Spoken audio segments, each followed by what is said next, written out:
Welcome to the Positive People Posse Living Room. I'm your host, Dom Green, a life enthusiast and marketing director of Positive People Posse.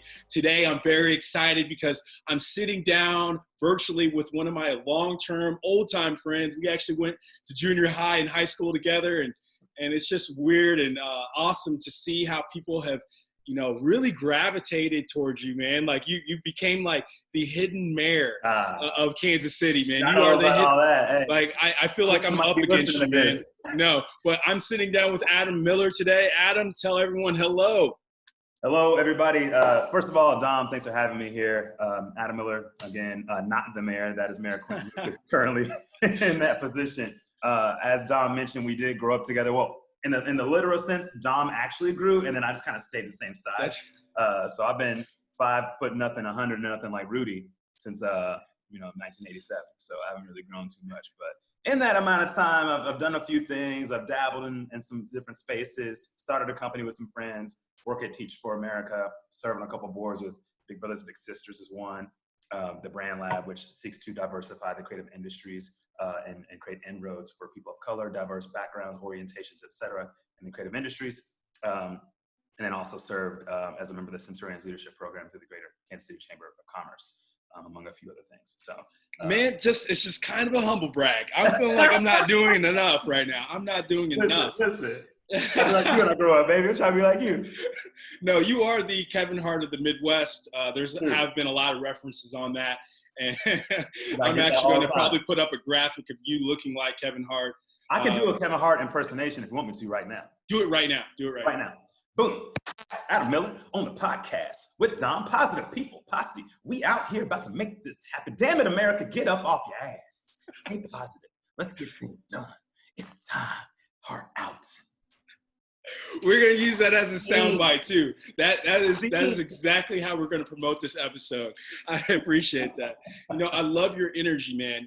One person that I admire, even though that you're younger than I am. You're a year younger than I am, and I look up to you, not in a literal sense, obviously, but we talked about that. That's true. I do appreciate, everything that you've done for the community, and you kind of do it more on the hidden aspect. I believe that a lot of times people think that these heroes are these people that jump on platforms and they're elevated, or they're not. I'm not going about your height again. Right. They have to be on TV, or they have to have this entirely big audience. You're a common hero, and that's what I love about our community. There are a lot of common heroes out there. People that don't have the 10,000 followers. And the Positive People Posse Living Room is just really talking with people that are common folk. We do this in a layman's term aspect, but if you really want to make change, you can do that. And that's what you've shown to me over the past decade of your involvement with Teach for America, Big Brothers Big Sisters. It's not like you're making additional dollars by giving back. So I appreciate that. I think I'm actually losing money every day. Yeah, I've seen how you drink. I'm barely living here. I've seen how you drink. That's true. You're a social man. I got one on deck at all times. And that's a good tie-in right there. That's a good tie-in. So tell me a little bit about how you guys are doing some innovative things, because you're with the KC. Yeah. What is it? Yeah, so our brand, our company is called the AV Collection, and within that, we have several brands that we're going to be rolling out over this year and the next couple of years, with all the intention of giving back. We always say the AV Collection is a conduit to give back to the communities that have given us so much. And so it's not enough to just turn a buck, make some money, and have a cool wall art behind you. You like those things, right? Good to have, but when you think about a legacy and what you're providing to the world, it's not anything tangible. Objects, they suffer to rust, oxidation, and time. But a legacy and truly giving back to what you believe in and a community that's uplifted you in so many ways is what lasts the duration of time. Everything else is cast into the fire. And so for us, that's the most important thing. How are we giving back and still making at least a comfortable living where we're able to afford 2 small shirts and some cool hats? So tell me about how'd you guys get on to, doing the winery? you know, being able to go down this route? I mean, how was the conception? Like, how did you guys conceptualize this idea and then bring it to life?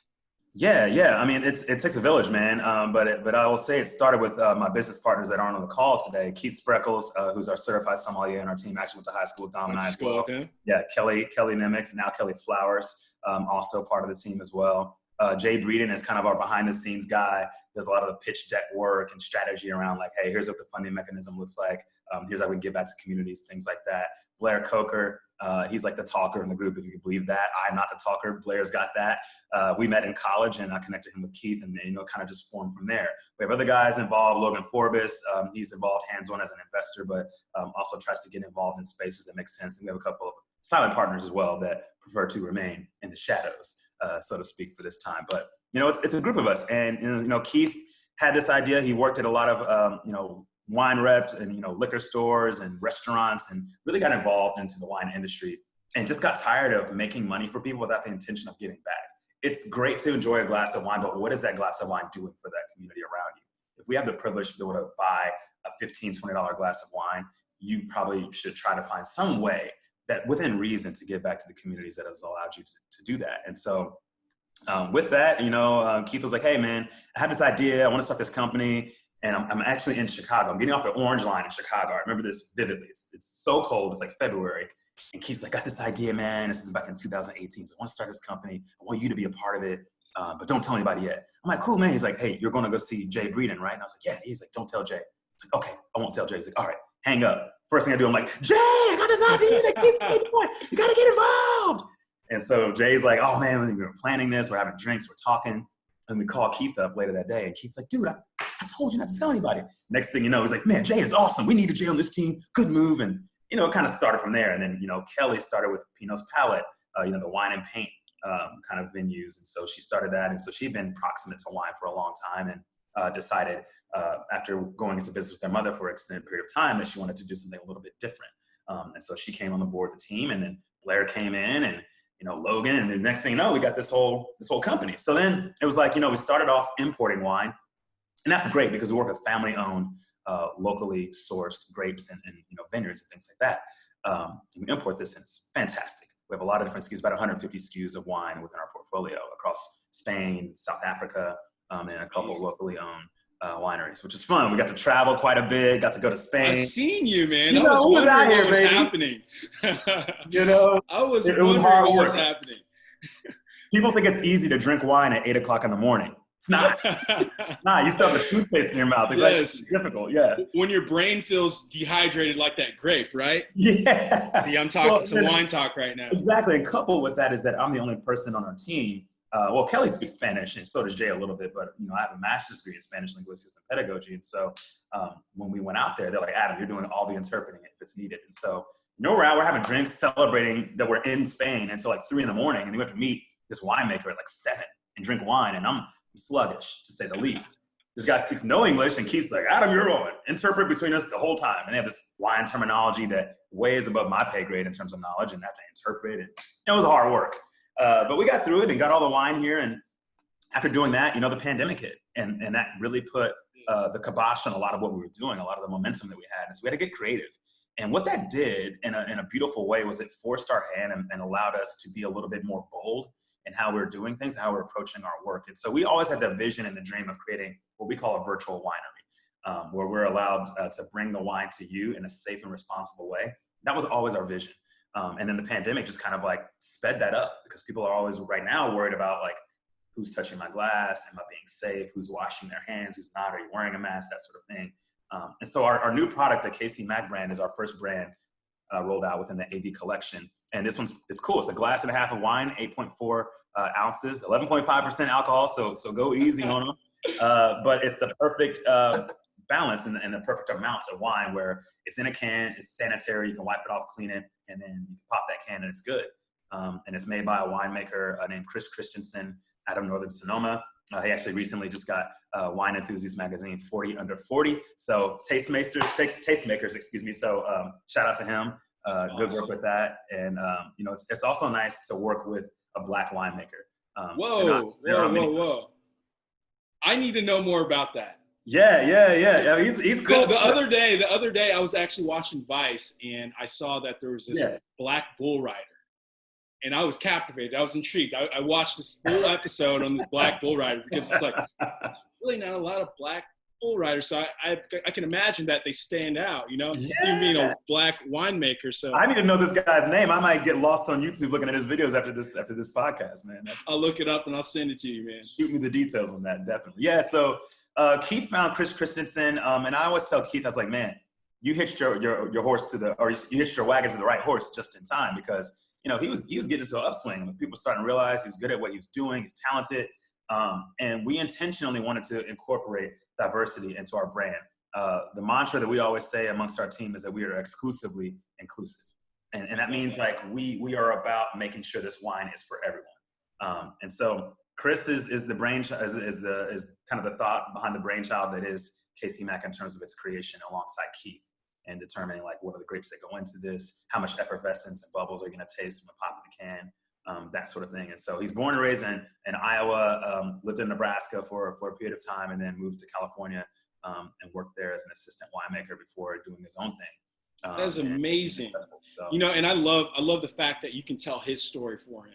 Like that says a lot about you, who you are. I believe that you are empathetic, and you're very sensitive to understanding people's stories. And because that you guys are, purposely trying to put inclusion into your brand, I think that is something that like we're trying to focus on with some of the clients that we're working with right now. It's all about, trying to diversify and giving people the opportunity, because, there are a lot of diamonds in the rough out there that are just seriously just waiting for that opportunity and wanting to do something purposeful and big.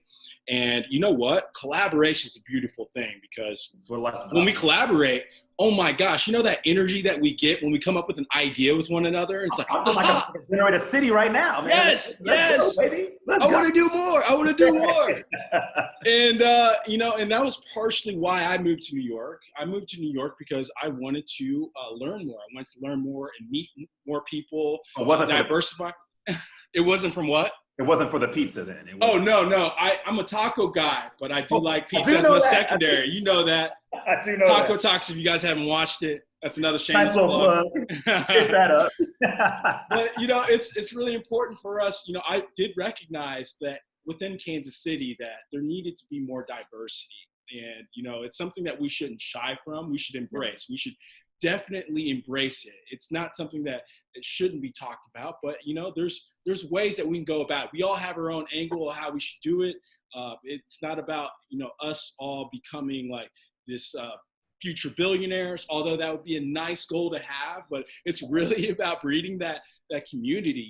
We do know that, we do recognize that there are areas that we need to improve. And so everything that I'm learning out here, I want to bring back to Kansas City. And we have this Kansas City influence. And, 15,000 subscribers to our email. Half of those is based from Kansas City. So we really do appreciate you guys following along, seeing our growth. And, we want to continue to uplift people like Adam and, his company and his involvement. And I think it's really important that we show other aspects of diversity and figuring out how we can, really just work together. And it doesn't all have to be about race. It's like really about building things, and that's what you're after, right? Just building about people. Yeah. It's all about people. And I appreciate just what you're doing with this, with the podcast, with Positive People Posse. I've been following, obviously, from the genesis to now of what you've been doing. And it's been fun to see your growth. And how you dream up these big ideas and you actually do them. Like so many people are like, I'm going to do this, and they never follow through. Like you have this way of like following through on what you say you're going to do, and actually to like even bigger than what you envision it. And the manifestation of it is actually oftentimes greater than the conceptualization. So, man, I appreciate that. And you've been to every one of my events that I've done. I have, man. You throw a good party, man. Life is a party. We should be rejoicing and having a good time. I've been waiting for you to figure out how to throw another event, in the midst of a pandemic. Man, I have so many big ideas that I'm just like, I don't know if I should do this because if I do it, we've lost a lot of money doing our events. But You got to lose some to win that's, some. yeah, but you know what? The pure joy that I've seen you have at these parties, these events that we have, when we're really trying to raise awareness and proceeds for good cause, like I've seen you have pure joy, and that's really important. Seeing the looks on people's faces when they're having a good time, just interacting with people that they may have never even came across before. Like, we're trying to bridge the gap here, and I really can't wait for us to figure out this COVID situation. Like I really want to get back to interacting with people like we used to, man. You know, we don't know if that's going to be possible, but I saw we can only hope. From somebody the other day, and it killed me. Somebody said, you know, I could really go for some precedented times right now. Because everyone's like, we're in an unprecedented time. And brother's like we were always in an unprecedented time, right? Like, but I think it's just like we didn't know it would get this bad, right? We didn't know it was going to be bottoms up, asses in the air, everyone literally feeling the exact same thing. Dude, I live alone, and I was talking to plants. I've named my plants. I swear, this is Figaro. I have a mother's tongue over here, that's Stan, and then there's a majesty palm named Joshua. And I would literally talk to these plants. I'm like, yo, Josh, how you doing today? Like, I can't see my mama. You know, she out here compromised. She said, don't come by. I said, you my friend now. You sound like Ja Rule right now. Like, I feel like Ja Rule would be killing plants, you know? Hey, every thug needs you need to hit it with some Luther Vandross. or loving you. Oh my gosh, I can't believe that was the first time I sang on the podcast. No, and it won't be like, you're not going to that out either. That stays. That stays. Ooh, that was kind of silky. I think it was the coffee that loosened up the throat. I mean, I think you heard Obama do it when he was singing. What did he say? Let's stay together. Yes, I do remember that. I do remember that moment. We might add that clip in here as well. Go ahead. So tell me a little bit more about some of your hidden talents. What you need this is where you need to kind of humble brag. Positive ego is okay. You need to tell people like what your superpower is, because I feel like you are small, but you are very mighty. And that's like your energy is unreal. Like when it comes to anyone that I look up that's younger than me, it would be you. You are a superhero. That, man. Truly, I appreciate that. Likewise. It's good to have older brothers to look up to, man. My superpower, man, you know, speaking of Obama, I applied to the Obama Fellowship a couple of years ago. I didn't get it. Thanks, Obama. But you know that Obama. Yeah, that old Obama, he'll get you now. Shout out to Obama. You do your thing, man. Enjoy your retirement. No, one of his questions in his application was, tell us what you do in 10 words or less.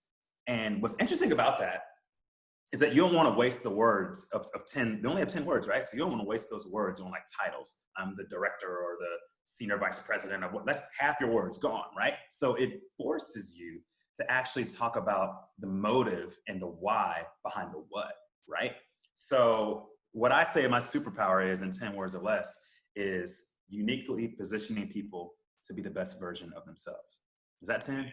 Uniquely positioning people to be the best version of themselves. Bam. Man, I love that. So that's what I do. That's what I do. And within that, that means that I've over time garnered the ability to disarm complete strangers and get them comfortable and allow them to expose at least a modicum of vulnerability around me. And the way to do that is by being vulnerable yourself. And so oftentimes overshare, almost to a fault, to where people are like, why is he telling me like all this stuff about his life? And then like, well, I guess I should tell him something about mine. And there's a psychology to it.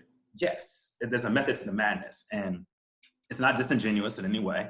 I think when people are willing to become vulnerable, there's authenticity. When there's authenticity and vulnerability, there's trust. And when there's trust, you can build things together. You know, part of the success of the AV Collection team is that we all trust each other. I've known Keith since I was 4 years old. I've known Kelly since I was 16. I've known Blair since I was 21. I've known Jay since I was 16. And, you know, I'm 33 now. So that's, you know, that's like 25 years of just getting to know people in some respects with some of these guys. And so with that, there's vulnerability, there's trust, there's time. And so we trust each other. And that is what allows us to take risks together and know that it's going to pan out in our favor so long as we link arms and we do it together. So. Man, I love that. I love that. And, you know, like the vulnerability aspect, I feel like that's something that I've mastered myself, is understanding that I have to talk about my losses too. You know, like, you know, I have had to, you know, open that aspect up because it's allowed me to meet new entrepreneurs that I would have never met, have conversations and go down paths with people that I would have never thought that I would have gone down paths with. Yeah. And understanding that, like, I am friends with people that are Republican, Democrat, nonpartisan, and my belief system is good intent. Yeah. My belief system is all about being reasonable. Yeah. And my belief system is also understanding that you only know what you know, right? And so when we have that vulnerability that we can divulge and talk about some of our similar things, it allows us to really just kind of breed that collaboration that we were talking about, realizing that, okay, you may have never interacted with a person my shade. Who knows? I don't know. Yeah. But at that point in time, that humility is there with that individual when you're connecting with people and you're sharing it all. You're sharing it to a fault where they, like you said, they think that you're crazy. You're like, why is he telling me this? Am I special? Do they see something in me? Right. And I'm willing to actually contribute and give people my ideas because it's if you're going to put the energy behind it. And so the collaboration, I'm always seeking new partners. I'm always seeking like, man, have you ever thought about doing this? This is free advice. Now, if you want to do it with me, maybe we can do something together and it's going to be great. Right. But if we don't, at least you have this good impression on me to understand like, hey, I met that guy once and you're willing to go on the limb and talk about the things that I'm doing. Yeah. Right. And so it's a win-win solution right there for all of us. You get to learn something about me. I get to learn something about you. I get to basically even see if there might be another friend that I incorporate in my life. And one thing that I really admire about, where we grew up in a town called Olathe East. Some people would call it Olathe Least. But we got mighty excellence coming out of Olathe. Like it's crazy. It's amazing seeing what people have done coming from the Olathe East area of Olathe. And some of us, I didn't think we were going to get out of high school alive. Man, I'm surprised I made it out, and you know what? I became smarter well after high school. It was touch and go there for us. Yes, it was. But the amazing aspect of like where we came from was the fact that we are very collaborative. I feel like it's unlike a lot of environments, or maybe just our group, from I would say 02 all the way down to 06, 08. It seems like we had this nucleus of people that were familiar with one another. And it's not just this competitive thing. We just see people doing great things. Yeah. You talked about me like coming up with these ideas and then going after them and doing it. I've seen representations with you or people like our good friend Addison, Addison Price. Shout out to Addison Price. Shout out to AP. I know you're listening, and if you're not, maybe this will make you listen. Click and subscribe. But like just seeing people, Chase McAnulty with Charlie Hustle, seeing people actually do these things are great. We have a good nucleus of people, and it's infectious. And so we need to do more of that. And they all support one another. That's the thing. Yes. That's really cool. That's 100%. Cool about it. It's interesting because our graduating classes, they had like 500-600 kids in each of our graduating classes, if not a little bit more. That's a big graduating class anyway. It is. Much, right? But still, it feels like really small. Like you'll see people that you haven't seen in years. Like, oh, hey, Adam, how you doing? Saw you on Instagram. Oh, hey, Dom, what's going on? Addison, hey, Chase. It's like, and it's cool that people still are tethered to your life and still invested in your success. I think about, this is going to be a morose kind of melancholic moment, but Coach Wallace, our track coach from Olathe High School, recently passed away. And man. That really hit me right there. It hurt because he was like, he was I think he taught and coached for like 43 years or something like that, like a long time. Think about how many kids went through and under his tutelage and learned something from him about work ethic, about discipline, about caring for others and all that. And, I have 3 older brothers that were all coached by him as well. I wasn't because I was never fast. I waited until I was 33 to become fast and athletic. Now it doesn't even matter, but that's beside the point. So, my point in this is that, his celebration of life was just this past weekend. And I wasn't able to go. I was out of town. But I heard there were over like 1,500 people that took time out of their day just to pay respects. Like, sea of people. And that's just a sliver of people that he's impacted. Yeah. Just a sliver of people. Yeah. You just never know. And like, I think about that. And I'm like, man, That goes back to legacy, man. Yeah, it's exactly what I'm tying it all back to. That's exactly the point. Like when this is all done, when we're done here, man, like the hope is not like, oh, I want a lot of people in my celebration of life. That's not the arrogance here, but it's like, I at least want to know at a cursory level how many lives I was able to touch. And you just never know who's going to show up for you when that day comes. And I think if he was here today and was able to see that, he would have been moved to tears. You know, that dude didn't cry for nothing. He's a tough dude. Maybe he was there. You know what I mean? Yeah, maybe he was there. He was there because he brought everyone there together. Absolutely. You know, and you know, I'm getting goosebumps right now. You know, those, you know, that's you know, when you can kind of think about someone's legacy and you look back on not knowing when someone's going to leave, but you remember how they've impacted your life. And I would say about Coach Wallace is I can remember walking down the hallways and seeing him, you know, how he kind of leans forward and walking, like, you know, positive attitude, man, positive attitude. Me being on the football team and, you know, there's two coaches, you know, you got Coach Mike and you got Coach Wallace. And then what was the other coach? Coach Myers. You got Coach Myers and you got Coach Wallace. And both coaches I really appreciated. Yeah. Coach Wallace was the guy who I felt like was my friend and pulled me to the side and told me when I was fucking up. You know, he was the guy who's like, hey, Green, you know, this is where you're fucking up, okay? Coach Myers was like, hey, Dom, you gonna be Superman? You're acting like Robin. You know, and so I appreciate both of those types of energies, but you know, I can appreciate his legacy because I know that I valued his mentorship. Yeah. And mentors sometimes mentor when they don't know that they're mentoring. Mm-hmm. And it stays with you. He's probably long forgotten. Well, he probably had long forgotten the conversations that he had with me, but it stood with me. You know, his legacy is still with me, and I can look at him as a positive role model.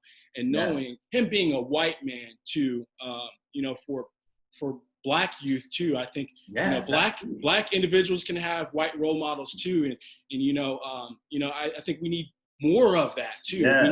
We need to diversify our role models as well. And, absolutely. You know, and so bringing people to the other side, and you know, he was a good representation for that. Well, that's a good point to make, was around just that the idea of having diverse mentorship.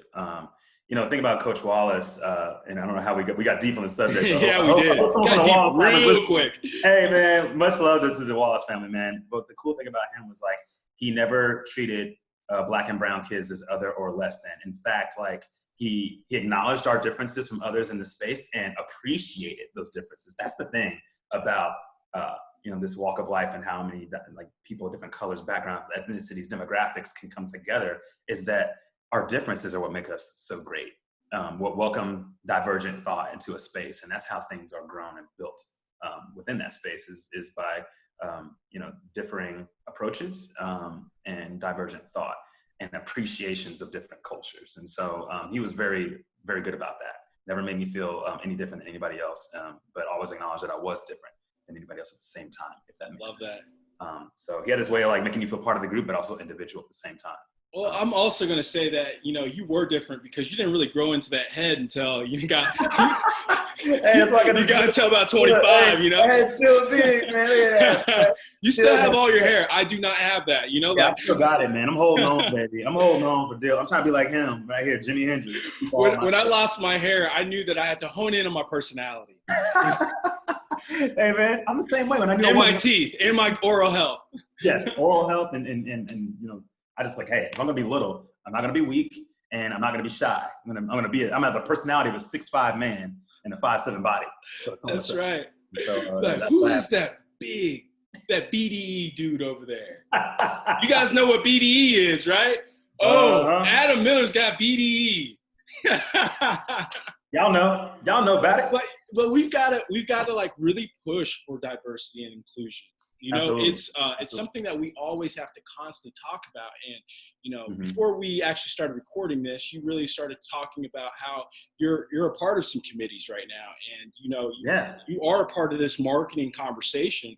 And it's important because we can't isolate and leave an audience out. You know, we really do believe that we need to speak to people at, you know, at different times, right? Maybe you can't talk to them at the entirety, right? But we do need to see representations of people, how they can feel like they're being welcomed, right, with companies. So talk a little bit about that. Yeah, man. So, I mean, I've been drinking out of this Big Brothers Big Sisters mug for a little bit. So, you know, we've spoken on mentorship, and I've been a big to my little DJ for, 6 years now, since he's 14. He's about to turn 21 next August. He's like, we could get a beer next year. And I was like, no, we will not. Never put that beer down. Never drinking, ever. No rated R movies, but, you know. So I've been a board member there for about a year. But before I was a board member, I served on the diversity board there for the past 5 years. And, you know, Big Brothers Big Sisters board services are typically fundraising in nature. It's about bringing resources to the agency so they can broker these introductions and these relationships between a big and a little, or a big couple and a little. And they're leading the nation. Yeah, they're leading the nation. They're one of the best programs I've seen.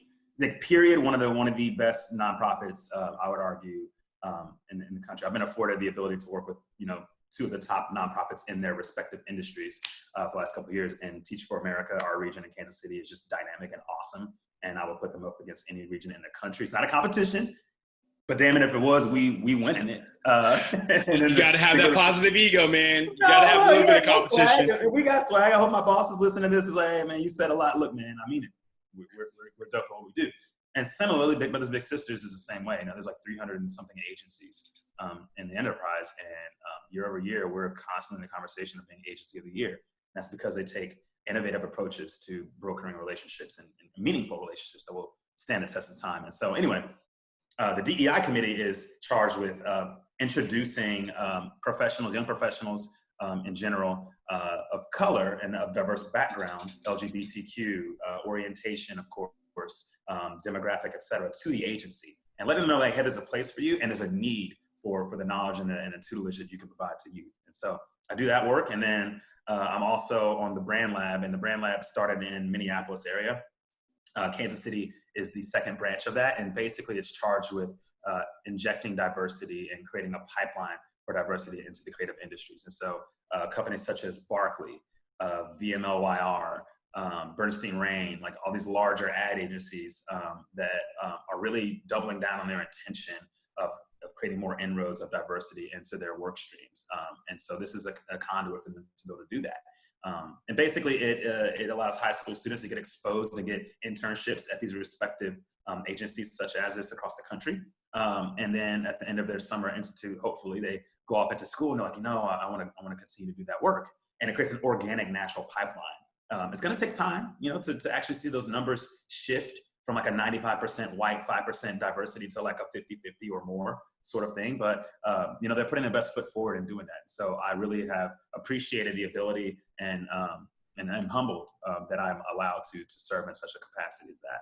Man, I love that. Yeah, those are a couple of things that I'm doing there. And then, of course, within our wine company, KC Mack, our brand, you know, we donate back to the Harmony Project through that can. So for every 4-pack of canned wine sold online, we donate $3 of that to the Harmony Project, which provides musical instruments and sustains music programs in the urban core of Kansas City. So, and that's $1, not a percentage, right? That's $1, yeah, not a percentage. Not a percentage. That's $1. Yeah, that's $1. So wow, that's a big commitment. I know how that goes.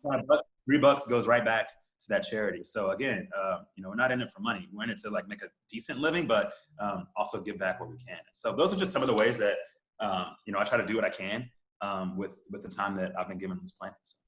Man, I love that. You know, the power of purpose, when you have a power of purpose and you actually, like your mission statement that you wrote for Obama, when you have that purpose and that mission statement, that is your guiding light into your reason why. And having a why has really always been the impact of, you know, what Positive People Posse is.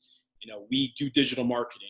You know, we've had to, you know, really understand that our purpose for the forefront and what people know us as is, you know, they know us as this positive mindset brand, but in the background, we allocate our resources to that mindset message. Like it's not what's making us money. There's no money in positivity. I'm going to tell you that much. No money in positivity. There's what's trending right now is WAP, not PPP, not Positive People Posse. Okay, so you have wild and positive. Wild and positive. I like that. We're gonna make a shirt now. We're going wild and positive. We're gonna donate some proceeds here. I love that. See, that's collaboration right there. That's the energy we're talking about. Y'all heard it here first. So you have to have a purpose. And, I believe that for you, that's all that you've ever known, right? It's when you get into these programs, you sign up for these charitable aspects of your time. Charitable can be your time and energy, right? You're learning something. It's innate, in your nature, you're allowing yourself to learn new things from different people. And when you become sensitive to things, it allows you to figure out okay, there's more for us to do. There is more work for us to do in the Kansas City community. And it can start with the drink because those drinks, you can have some great conversations with your friends. But when you wake up with that hangover, you're like, oh man, I just committed to a lie. How are we gonna do this? Low sulfates. It won't be that bad. Okay, 11.5%. I'm only having one. Drink responsibly. Please drink responsibly. All of that, it's really impactful and powerful when you can associate a brand with your message, a brand with your purpose. And, we all should be doing something for the community as a whole, community for diversity. And that's our mission, if we're working with clients, we do know that we're giving back still with resourcefulness, we still have big plans to do events and, we need more companies to do these things together with. And, so I'm always looking for ways for us to broaden our horizons and help out companies like yourself, because we know that there's value there. There's our last guest last week episode. It was Billy Brimblecom with Steps of Faith.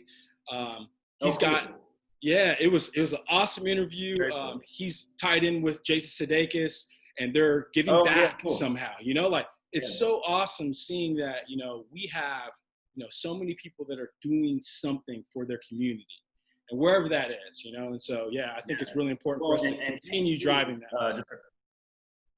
And just to brag a little bit on Kansas City, I think, and quote me if I'm wrong in this statistic, but I think I read somewhere that per capita, Kansas City is the 9th most philanthropic city in America. Like you think about, the Kauffman Foundation, the Sazon Foundation, the Greater Kansas City Community Foundation, the Sherman Foundation. There's a foundation for a foundation for a foundation, right?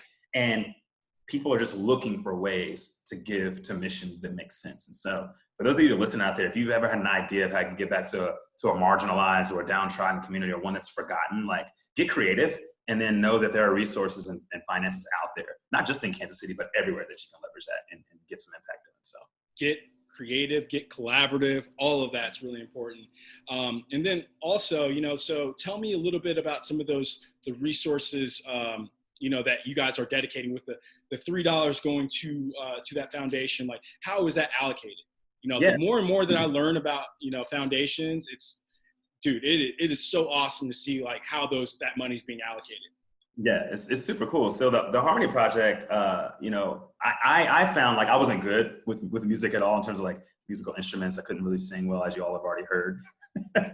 But you and I can start a band of the most awful singers. I'm not sure what we're going to call it. Bad key. Yeah. Parents can use it to punish their kids when they're not listening. This now. Just listen to us sing all day. Torture. It's perfect. Every parent needs it. We can market them. The basics of the program is, again, sustaining music programs in the urban core, because it is expensive. Brass instruments, wind instruments, stringed instruments, all those, getting those donated to schools and getting those in the hands of kids so they can actually have an outlet for creativity is super important, just from a developmental standpoint.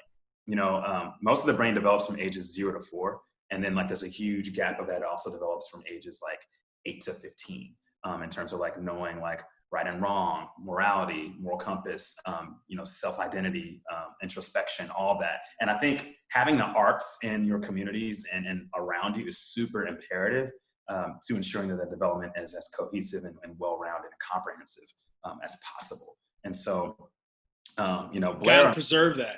Gotta preserve that. You have to, man. Like, music is everything. Like, I don't go a day without listening to music. I really don't. Yeah. I can't drive my car without listening to music or a podcast or something. I could be in silence sometimes, but rarely. Like, I need stimuli in that way. And that's what music provides, and allows kids to be creative and to explore other areas. Like, that is what fosters growth in, like, okay, I can create this, I can create that. Now they want to get into industries such as advertising, where it's not a completely whitewashed space, where there's actually diversity infused in that. And that is birthed at a young age. And so as much as we can, help build constituency with organizations such as the Harmony Project to facilitate and foster that growth in that way, we want to do that.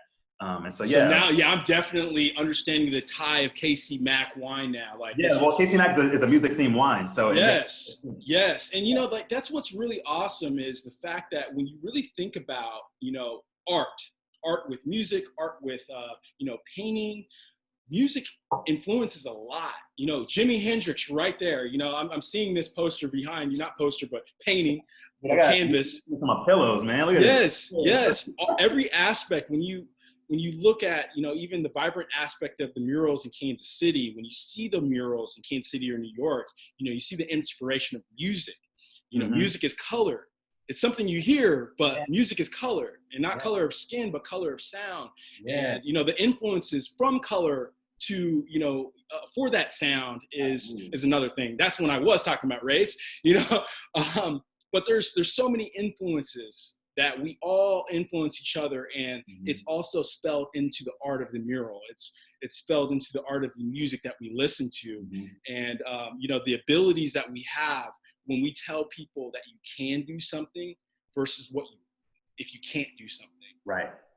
It changes the dynamic of everything. There's a mind shift that happens, and when you tell someone that they can play an instrument or be a part of a band or develop these relationships, when you're in a band, it's collaborative. So you're telling someone that they have the ability to learn something with music, and then they get to collaborate with more people. And then their mind starts thinking creatively in advertising or whatever it may be. You never know where the path's going to lead, but they are going to be influenced. They are going to impact their environment. And let's hope that they pass it down, right? Yeah. I always tell people, like, our charge as adults reaching back is to create paths for the youth behind us. It's not to tell them which path to take, though. You create as many options as possible, but you allow them to elect where to go. And so this is just merely creating another path for kids to be able to do something and watch them grow. Like, there's a lot of talent that comes from the Kansas City area with regard to music. Janelle Monáe went to Schlegel High School, and now she's like world famous, world class, like, it's amazing, Grammy nominated. Like, it's right here. It's right. Actress. Like, I mean, she's done it all. And without the arts, where would she be? And so, actually, she's more of an actor. The tour, yeah. So it's cool, man. It's cool to know that every time I crack one of these cans, or I pass it to somebody, or I see somebody at the liquor store buy our wine, it's like hearing your song on the radio. It's like, oh man, they're playing our song. We finally made it. But more than that, it's like we're making an impact. Like, every time a can is popping, you hear that. That's a life that's being changed, and that's cool. I love that. Even for us, we're not really this clothing brand. Some people may see us like that, but it is really the conduit for us to develop a new relationship. When you're wearing something and representing us, you're leading with this mindset and belief that, we're a community. And what's beautiful is the fact that people have, bought our brand in Germany, Australia, and our listeners are there are people that are customers. Our listeners are clients that we help with our digital marketing, but what we're trying to do is really just breed community. And so when you see someone, like, it's bigger than just the product itself, like cracking your can, whatever, like, no, they're supporting something. No, they're supporting, even if they unknowingly don't know that they're supporting something, they are supporting something. And it's huge, like that feeling. The first sale is the best sale, seeing people actually respond to it. How's that felt? Like seeing people like pick up your guys' product? It's crazy. I remember getting on Instagram when we finally like rolled it into our first store, and we went on Instagram Live, and we're like, hey, it's out, like, go get it, whatever. And to watch the cans just drop in level over time, I'm like, it's happening. Yes. And people are like, this is really good. Buy it. Get it here. I'm like, yo, the support is crazy. Like people that you didn't even think were riding for you like that will ride for you.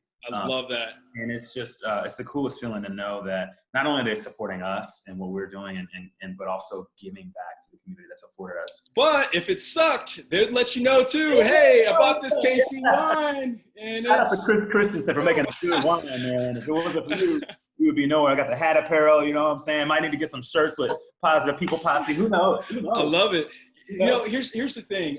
What the biggest switch in today with marketing, what I've realized is, it's not about your product, right? Mm-hmm. You are not just a wine company. You are a platform. Yeah. So you're a platform that can be a platform of change, a conversation, Absolutely. But it is a platform for conversation. So, look at your guys' brand. This is the only advice I can give you as a place that could be of influence. And so you guys are directly influencing a market in a subtle way, because they'll like the product, but there's a message behind it. And so you're more of a media company than anything and everything, because you're communicating, this change and really trying to do something for a community. And so, you're going to work for someone. It's not that people are just buying stuff from you. Like, you're actually going to work for the community. You're going to work for the Harmony Project. Yeah. And so, I think that's what a lot of companies need to also understand is like, no, we're going to work for our community. That's what we're doing. Yes. There's revenue that needs to be generated, but we are going to work for people. Yeah. So that mental shift right there. It's servant leadership, man. That's what it's about. Servant leadership. And that's been a phrase that I've used for my entire life.